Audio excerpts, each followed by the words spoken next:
Kamusta mga ka-fam? Welcome back sa inyong paboritong channel. Kung hindi pa kayo nakasubscribe, ano pang hinihintay nyo? Hit that subscribe button and ring the bell para hindi nyo ma-miss ang latest chika. Mga kachika, sino ba naman ang hindi kikiligin kapag naka-fight scene mo na ang hari ng aksyon sa telebisyon na si Coco Martin? Pero teka, hindi love team ang pinag-uusapan natin ha? Dahil mismong si Jong Hilario ang umaming kinilig Actually, kinikilig ako eh.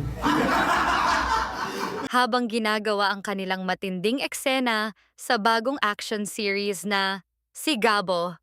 Mainit na pinag-uusapan ngayon online ang explosive pilot episode ng Sigabo, lalo na ang matinding habulan at suntukan sa pagitan ng karakter ni Jong Hilario na si Django at ng karakter ni Coco Martin na si Gabo. Sa isang live gap show sa Kapamilya Watch Party, diretsahang inamin ni Jong na may kakaiba siyang naramdaman habang kinukunan nila ang kanilang action scenes. Ayon kay Jong, Sena with Coco. Actually, kinikilig ako eh. Ikaw pa naman yung mga fight scene ng isang Coco Martin. Oo, di ba? Diba? natawa man ang audience, agad naman niyang ipinaliwanag ang tunay na dahilan.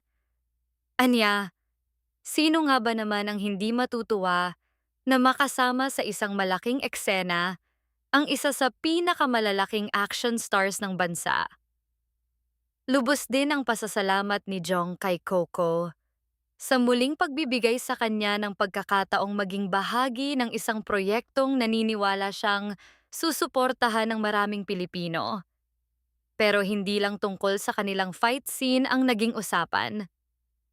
Ibinahagi rin ni Jong ang kanyang paniniwala na kaya nang makipagsabayan ng mga Pinoy sa world-class na paggawa ng mga serye.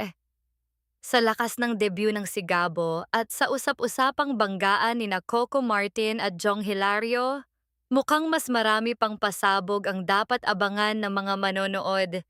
Kayo mga kachika, ano ang masasabi ninyo sa pag-amin ni Jong na kinilig siya sa kanilang fight scene? Deserve ba niyang makasama muli si Coco sa mas maraming action projects? I-comment nyo na yan sa ibaba. Huwag kalimutan mag-like, subscribe, and hit the bell for more updates. Kita-kits ulit sa next video, mga ka-fam.